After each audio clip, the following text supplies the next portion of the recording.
Bismillahirrahmanirrahim. Alhamdulillah rabbil alamin.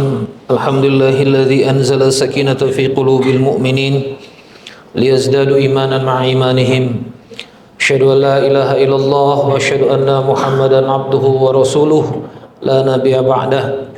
Allahumma salli ala sayyidina Muhammad wa ala ali sayyidina Muhammad kama sallaita ala sayyidina Ibrahim wa ala ali sayyidina Ibrahim wa barik ala sayyidina Muhammad wa ala ali sayyidina Muhammad kama barakta ala sayyidina Ibrahim wa ala ali sayyidina Ibrahim fil alamin innaka Hamidun Majid.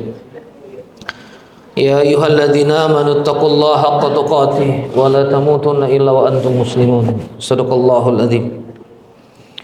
Jamaah salat Jumat Masjid Yahya Sinwar Al-Masukar Hatta Bypass Bandung yang dimuliakan Allah Azza wa Jalla. Kita bersyukur pada kesempatan kali ini Allah berikan kita hidayah taufik untuk kemudian kita memilih hati kita digerakkan Allah untuk beribadah. Salah satu nikmat terbesar yang kita nggak bisa beli pakai apapun. Kita terkadang merasa sholat Jumat ini mudah karena hati kita Allah kasih iman, diri kita Allah gerakkan. Sementara terkadang kita bingung mengapa ada sahabat kita Muslim pria tapi sholat Jumat aja nggak mau. Nah disitulah kita menyadari bahwa mahalnya hidayah. Disitulah kita menyadari bahwa semuanya atas taufik dari Allah Subhanahu Wa Taala. Ada sahabat kita yang kita lihat soleh banget, akhir hidupnya maksiat kepada Allah. Ada sahabat kita yang kemudian kita lihat banyak maksiat kepada Allah, akhir hidupnya soleh. Maka dari itu mari kita sama-sama mensyukuri kesadaran bahwa kita bisa hadir pada salat Jumat kali ini murni karena taufik dari Allah Azza wa Jalla. Jamaah sekalian yang dimuliakan Allah Subhanahu wa taala, tema kita pada kesempatan khutbah kali ini, khatib ingin mengingatkan kepada diri khatib sendiri maupun jamaah sekalian terkait dengan bagaimana kemudian Allah menghargai yang kecil-kecil. Saya ulangi sekali lagi, bagaimana kemudian Allah menghargai yang kecil-kecil, baik kebaikan maupun keburukan. Kita sama-sama hafal di surah Al-Zalzalah, ini surah di juz 30, surah ke-99, 2 ayat terakhir. Rata-rata kita masa-masa kecilnya menghafal surat-surat pendek ini. Allah Subhanahu wa taala berfirman, qala Allah taala fi kitabil karim, a'udzu billahi minasyaitonir rajim, faman ya'mal, barang siapa yang kemudian beramal mithqala dzarrah, semisal zarah, ada yang menyebutnya biji sawi yang kecil banget, mithqala dzarrah khairan, kebaikan. Jadi barang siapa yang beramal mithqala dzarrah, sekecil biji zarah, khairan yarah, kata Allah. Ini yarah sebetulnya kalimat dalam bahasa Quran, maka Allah melihatnya. Maka diterjemahkan di terjemahan Depak, maka Allah membalasnya. Faman ya'mal mithqala dzarratin khairan yarah. Terjemahan yang plek-plek, kalau ada kamu, barang siapa yang kemudian berbuat kebaikan walaupun sekecil biji zarah, Allah ngelihat. Artinya Allah balas. Allah pasti apresiasi. Kalau Allah lihat, yarah, Allah pasti nilai. Waman ya'mal, sebaliknya, waman, dan siapa-siapa ya'mal, melakukan amal-amal mithqala dzarrah, sekecil biji dzarrah, syarran, apa itu syarran di sini? Keburukan, asyar, yarah, kata Allah, maka Allah juga akan melihat. Baik khairan maupun syarran, dua-duanya diapresiasi Allah, dilihat Allah. Apa maksudnya? Dilihat. Yang kebaikan diapresiasi, tentu yang keburukan Allah punya hitungan tersendiri. Ya. Walaupun dalam hadis yang cukup panjang, kalau kamu berniat berbuat baik, Allah kasih kamu satu kebaikan yang sempurna. Kalau kamu lakukan asyru amsalihha, Allah kalikan 10 kali lipat. Kalau kamu berniat melakukan buruk, nggak jadi kamu lakukan, kamu akan mendapatkan satu kebaikan. Kalau kamu lakukan, kamu hanya mendapatkan satu keburukan saja. Itu sudah Allah mengkatrol kebaikan kita. Maka jamaah sekalian, dari ayat ini kita akan merenungi kisah Imam Abu Dawud. Imam Abu Dawud hidup di etape kurang lebih tahun 200-an Hijriah akhir. Siapa Imam Abu Daud? Imam Abu Daud adalah pengumpul hadis, ulama pengumpul hadis yang berkeliling Mesir, yang berkeliling Irak, mengumpulkan hampir 50.000 hadis. Dari situ kemudian diseleksi ketat dan jadilah sekitar 5.724 hadis riwayat Imam Sunan Abu Daud. Salah satu kutubus sittah dalam ilmu hadis. Ini termasuk kitab 9 kitab hadis yang kemudian harus dipelajari oleh para ulama hadis. Ada kisah yang menarik dari Imam Abu Daud ketika Imam Abu Daud sedang dalam perjalanan mengumpulkan hadis. Jadi jamaah sekalian, hadis ini berbeda dengan Al-Quran yang dia sudah datang satu paket, ya. Lalu kemudian ada penghafalnya, lalu kemudian di zaman Utsman dibukukan. Kalau hadis tidak boleh ditulis di zaman Nabi agar tidak tercampur dengan Al-Quran. Hadis ada di ingatan para sahabat, diriwayatkan kepada tabi'in, diteruskan kepada generasi penerus. Maka di tahun 200-an Hijriah, kalimat-kalimat Nabi yang diingat oleh para sahabat dikumpulkan. Lalu kemudian dicek dapatnya dari mana, nyampe gak ke Nabi, ya. Lalu kemudian isinya seperti apa, bersamaan gak dengan yang lain. Maka ada namanya hadis sahih, hasan dan seterusnya sampai dhaif. Nah, pengumpul hadisnya salah satunya adalah Imam Abu Daud, mengumpulkan keliling kemana? Keliling ke para alim ulama, keliling kepada orang-orang yang tersambung dengan hadis Nabi Muhammad SAW. Dalam satu perjalanan Imam Abu Daud ada di sungai. Ini udah di atas sungai jamaah, sudah di atas sungai, sudah di atas kapal. Imam Abu Daud mendengar ada yang bersin di pinggir sungai dan mengatakan alhamdulillahirabbil alamin. Alhamdulillah. Karena menyebut alhamdulillah, Imam Abu Daud ngerti ini sunnahnya harus kita datang. Lalu kemudian menjawab yarhamukallah. Semoga Allah merahmati. Nanti dia membalas lagi yahdikumullah. Maka Imam Abu Daud ngomong sama yang bawa kapal. Ini kapal bukan privat Abu Daud. Kapal ini rame-rame, ada penumpang yang lain. Maka singkat percakapan, Imam Abu Daud mengatakan kepada yang mengendarai kapal, wahai yang mengendara kapal, bisa nggak minggir sebentar?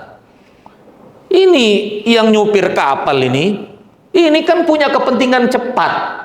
Jadi dia bilang, Pak, ini kita mau cepat, ini banyak orang, ngapain saya ke pinggir? Imam Abu Daud cuma punya 1 dirham, Pak, di kantong. Diambil 1 dirham itu, dia bilang, boleh nggak minggir? Saya mau ucap doa nih ke orang yang bersin tadi minggir. Oh, karena 1 dirham? Ah, nggak apa-apa lah, minggir sebentar. Kata si yang nyetir kapal ini, Bapak sabar ya, ini ada yang mau minggir sebentar. 1 dirham dia minggir. Imam Abu Daud turun, Pak, dan menyebutkan yarhamukallah. Dibalas sama yang bersin yahdikumullah. Naik lagi nih Imam Abu Daud. Ditanya sama penduduk kapal itu yang ada di kapal, orang-orang yang satu di kapal ini. Ditanya, wahai Imam Abu Daud, kenapa kamu kemudian kok sampai mau-maunya minggir untuk kemudian mendoakan yang bersin itu? Kata Imam Abu Daud, la'allahu yakunu mujabat da'wah. Aku berharap semoga yang aku doakan itu, dia mendoakan aku, ijabah doanya. Udah. Ini kisah real, Pak. Banyak diriwayatkan oleh ulama hadis. Di Ibnu Hajar, di Sahih Bukhari juga dijelaskan lagi ini. Dia bukan kisah di zaman Nabi, tapi kemudian ini riwayat para tabi'in, orang-orang yang kemudian mengikuti Nabi, ulama pengumpul hadis. Ajaibnya, satu kapal, jamaah sekalian tertidur. Satu kapal tertidur. Imam Abu Daud bermimpi. Ya, Imam Abu Daud bermimpi. Imam Abu Daud bermimpi ada suara, ya, yang kemudian suara yang terdengar jelas di pikiran Imam Abu Daud waktu bermimpi itu. Ya ahlas safinah, wahai orang-orang yang menghuni kapal, inna Aba Dawud, sesungguhnya Abu Daud, ishtaral jannah minallahi dirham, telah membeli surganya Allah dengan 1 dirham. Kebangun Pak Imam Abu Daud, kaget dia. Yang lainnya kebangun. Lalu mereka ngobrol, mimpi ya. Satunya lagi, mimpi ya. Mereka kemudian satu kapal mengatakan mimpinya sama. Jamaah sekalian, mimpinya sama. Aku bermimpi engkau telah membeli surganya Allah dengan 1 dirham. Kecil Pak, kecil. Hanya kemudian mendoakan orang bersin. Sunnah Nabi Muhammad SAW. Hadsin, alhamdulillah. Jawab, yarhamukallah. Jawab lagi yang bersin, yahdikumullah. Begitu bersin, aku bersyukur kepada Allah. Jawab lagi, kita balas, yarhamukallah, semoga Allah merahmati kamu. Balas lagi, yahdikumullah, semoga Allah memberimu hidayah. Kecil Pak, tapi di mata Allah besar. Kita nggak pernah tahu. Jamaah sekalian, kisah yang lain, Umar bin Khattab lagi jalan-jalan ngecek umatnya. Waktu Umar bin Khattab jadi khalifah. Apa itu khalifah? Artinya pengganti kepemimpinan Nabi Muhammad sallallahu alaihi wasallam. Rasulullah wafat, dilanjutkan Abu Bakar As-Siddiq beberapa tahun, nggak lama dilanjutkan di zaman Umar bin Khattab. Dilanjutkan oleh Umar bin Khattab radhiyallahu anhu.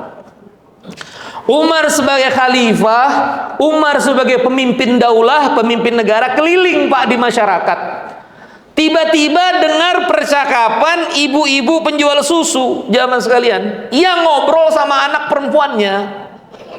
Dia ngobrol apa, nak? Ini kita punya susu, ya, susu kambing kemungkinan di zaman itu.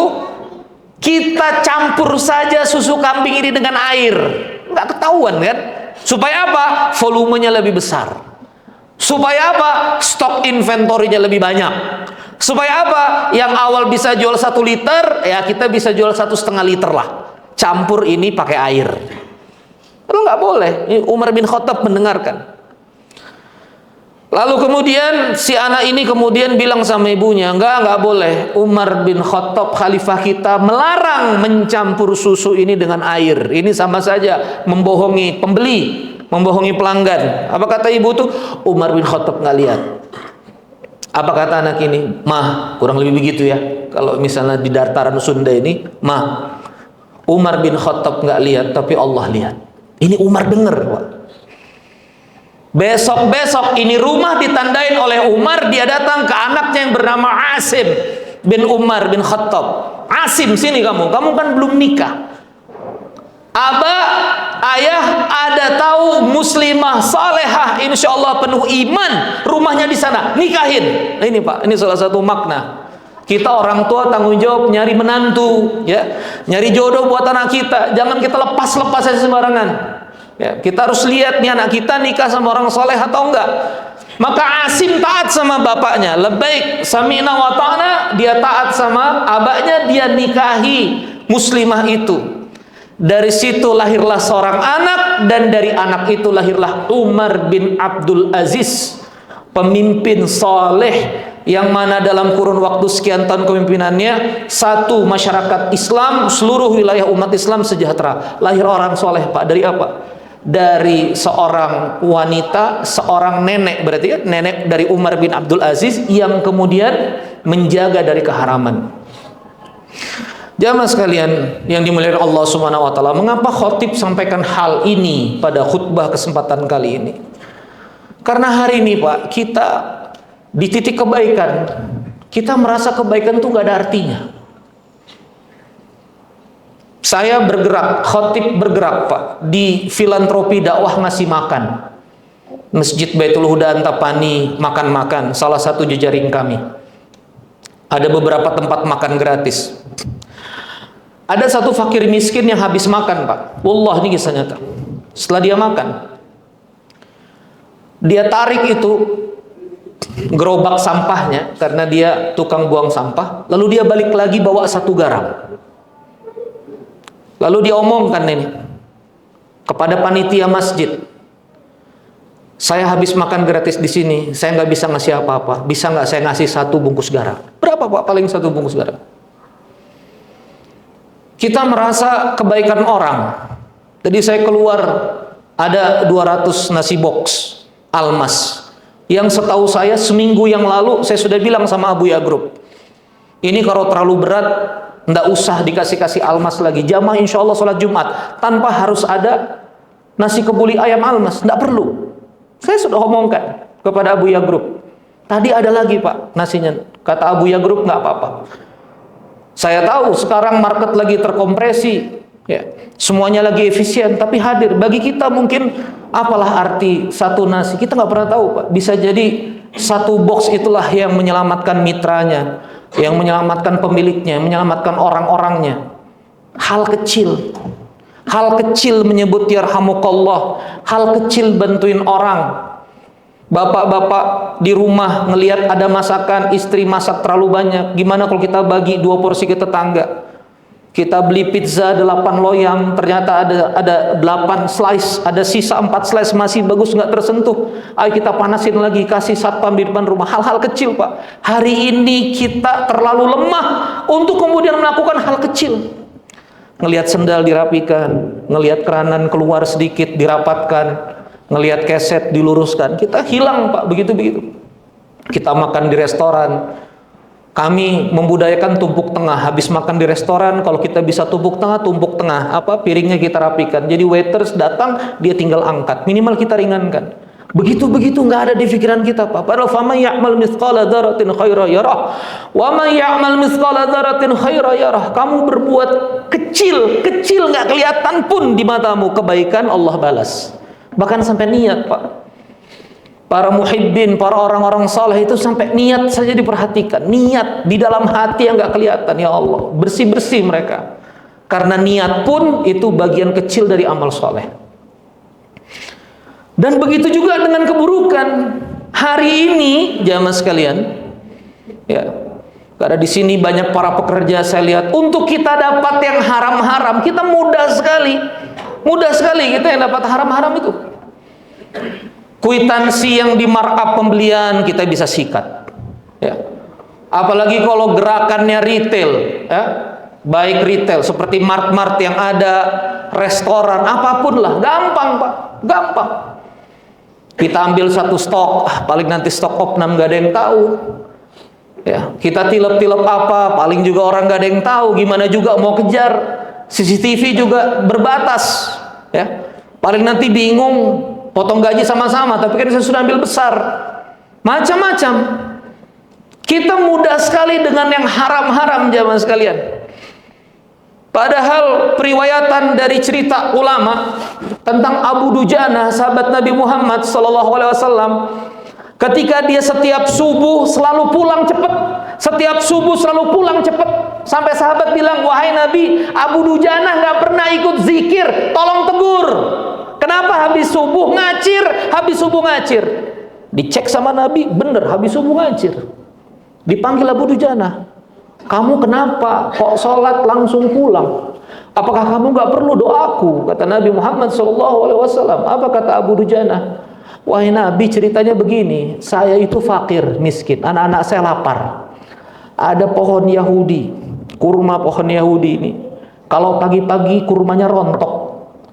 Si Yahudi bilang tidak ridho kalau kurma ini dimakan sama anak-anak saya. Saya khawatir kalau pagi saya datang, kurma-kurma ini jatuh, anak saya makan. Jadi saya harus pulang cepat, saya harus bersihin kurma-kurma itu. Jadi kalau anak saya bangun, anak saya nggak makan. Karena pernah saya pulang terlambat ikut wirid bersama engkau, saya pulang anak saya sudah makan kurma yang haram itu. Apa kata Abu Dujana sama anaknya? Wahai anakku, Abi nggak peduli kamu mau melakukan apa pada Aba di dunia ini, tapi jangan sampai nanti di akhirat kamu makan satu kurma yang kemudian satu kurma itu kamu bilang sama Allah, ayahku tidak bisa cari rizki halal jadi aku makan yang haram.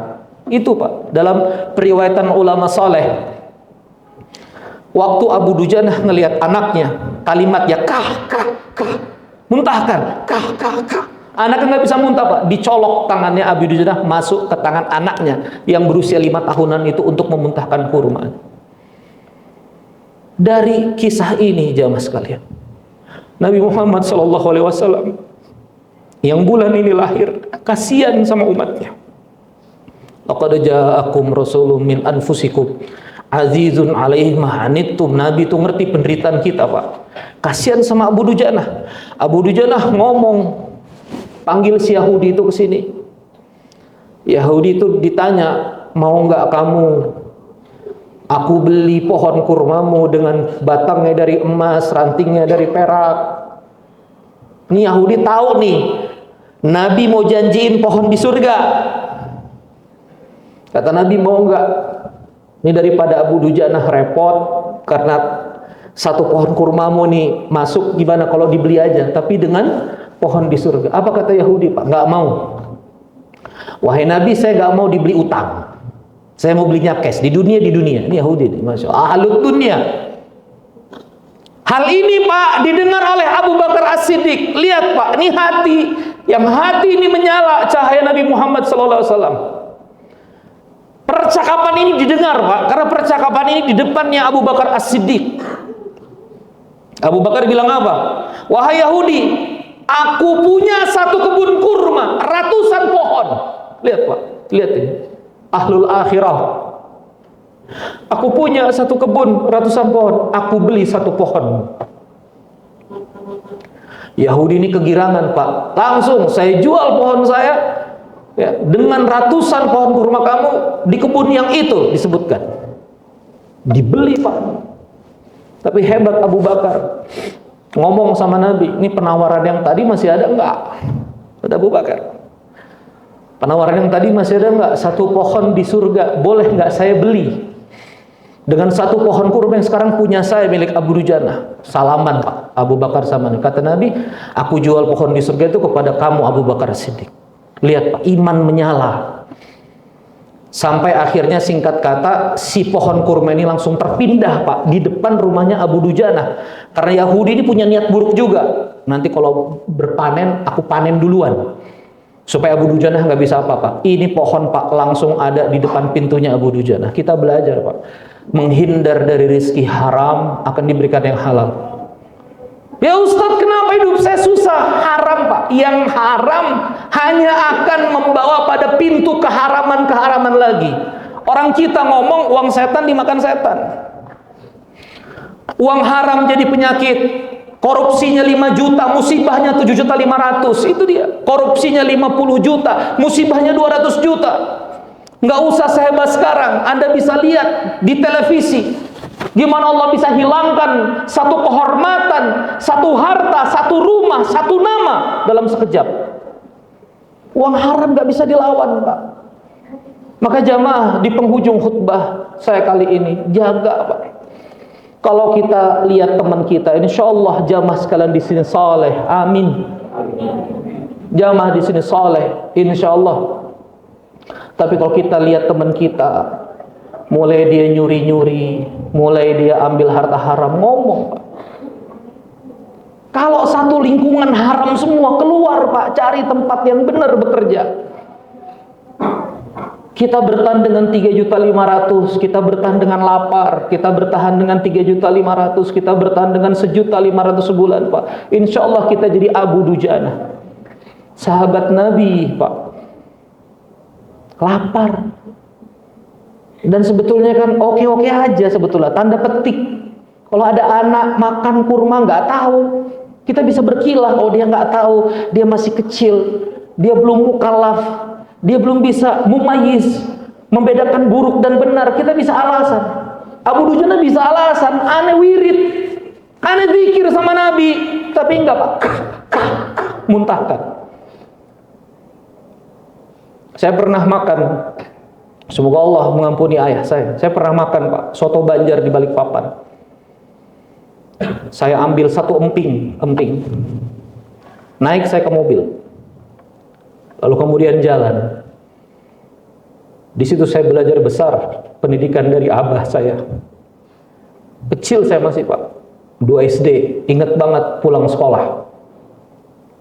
Bapak saya bilang, itu emping udah dibayar belum? Udah lapor bapak belum? Bapak belum bayar emping. Belum Pak kayaknya. Itu muter Pak. Hanya untuk sekian ratus rupiah. Dan di situ bapak saya bilang, jangan masuk satu barang haram. Di sini ada karyawan-karyawan warehouse management. Dalam khutbah ini Abi juga menyampaikan, kalau kita sudah punya hak di komisi kemitraan, jangan ambil-ambil lagi. Ekspansi uang sewa 150 juta dinaik-naikkan 170, 20 juta ditilep. Jangan ambil yang haram-haram kalau sudah ada yang halal. Maka Abi ingatkan semua, saya khotib mengingatkan diri kita semua jamaah sekalian, yang kecil, terakhir dari hati yang paling dalam. Untuk kebaikan hidup antum. Untuk kebaikan hidup antum, bukan hidup aneh. Kita ini masing-masing tanggung jawab sama Allah untuk kebaikan hidup masing-masing. Hati-hati hal kecil, halal pasti dibalas, haram akan dibalas. Katakan enggak dengan yang haram. Tanya baik-baik. Kami para dai kalau dikasih, nanya Pak, ini akadnya apa? Zakat atau hadiah? Kalau zakat Pak, enggak boleh kita pakai. Kalau ini hadiah halal. Ini apa? Tanya. Dan ini yang hilang hari ini. Maka jangan sampai yang haram-haram itu bikin anak kita nanti gelap hatinya. Kita kasih anak kita pakai makanan haram. Kita suka bingung. Ini anak kok susah diajak sholat. Ini anak kok susah diajak tutup aurat. Kok bisa dia jual diri? Kok bisa dia jual diri di online? Anak putri bapak satu-satunya kok bisa menjajakan diri di hotel bersama pria-pria maksiat. Gimana nggak menjajakan diri Pak? Makanannya sumbernya gelap. Makanannya sumbernya gelap. Kok punya anak mukul temannya, dorong temannya dari lantai 3. Coba Pak, anak kecil dorong temannya dari lantai 3, mati.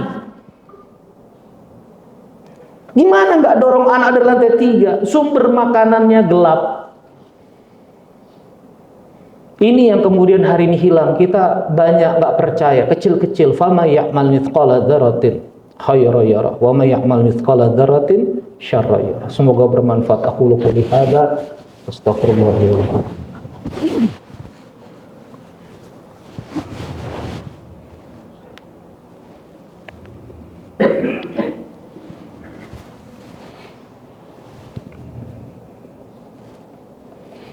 Alhamdulillah rabbil alamin. Allahumma salli ala sayyidina Muhammad wa ala ali sayyidina Muhammad. Ada satu kalimat di Quran yang indah. Ulaika ala yubaddil sayyi'at khairan. Maka Allah akan kemudian mengganti yang buruk-buruk itu dengan yang baik-baik. Musyrikin Mekah jahat sama Nabi. Nabi minta kaum mukminin hijrah ke Madinah. Hijrah nggak gampang Pak. Bu, jamaah sekalian, hijrah nggak gampang. Di Mekah ada pekerjaan, ada keluarga, ada rumah, harus ditinggal. Tapi lihat janji Allah, wa may yuhajir fi sabilillahi muraghaman katsira wa sa'ah. Barang siapa yang berhijrah di jalan Allah, muraghaman katsiran wa sa'ah, Allah akan kasih kamu tempat berlindung, pekerjaan yang banyak, dan kemudian wasa'ah, Allah akan kasih kamu kelapangan. Meninggalkan yang haram, Allah pasti akan berikan yang baik. Belajar dari Abu Dujanah Pak, mengeluarkan yang haram 1-2 kurma yang datang sepohon-pohonnya. Saya ulangi sekali lagi. Abu Dujanah Pak, menghindari 1 kurma haram yang datang sepohon-pohonnya.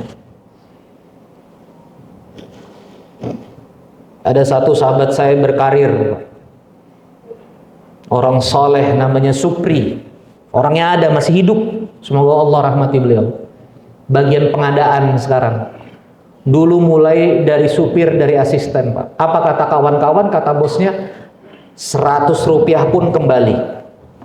Dikasih amanah 3 juta, operasional ini itu sampai 3.350 kembali. 35.350 kembali Pak. Sampai 1 rupiahnya kembali. Sekarang udah bisa beli expander, ratusan juta penghasilan dari tukang, dari bawah. Tapi karena 50 rupiah balik, 1 rupiah balik, terkenal amanat, Allah kasih kebaikan. Banyak pengusaha nggak perlu pakai modal Pak. Wardah Kosmetik, Bu Nur Hayati Subakat cerita, terbakar Pak, 1 pabrik habis tahun 90, terbakar habis Pak. Wardah itu habis. Mesin pabrik datang, Bu, mulai lagi bisnis. Bayar kalau misalnya sudah ada uangnya. Bahan baku datang, Bu, mulai lagi produksi. Nggak pakai uang Pak, tumbuh. Sekarang triliunan rupiah per tahun. jujur, amanat atas 1 rupiah. Memang sakit, temen nilep 7 juta, kita cuma 1.500.000, sakit.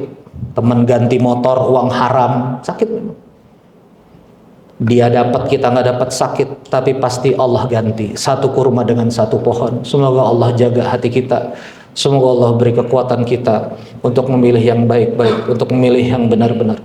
Allahumma ighfiril muslimina wal muslimat wal mu'minina wal mu'minat al ahya'i minhum wal amwat innaka sami'un qaribun mujibud da'wat wa ya qadiyal hajat ya muqallibal qulub tsabbit qulubana ala dinik ya musarrifal qulub sarrif qulubana ala ta'atik ya muqallibal qulub, wahai engkau yang membolak-balik hati, tsabbit qulubana ala dinik, tetapkan hati ini pada agamamu, tetapkan hati ini pada syariatmu, tetapkan hati ini di jalanmu. Ya musarrifal qulub, wahai engkau yang menjaga hati, wahai engkau yang memelihara hati ini, sarif qulubana ala ta'atik, jaga ya Allah hati ini, cuma mau sama yang taat.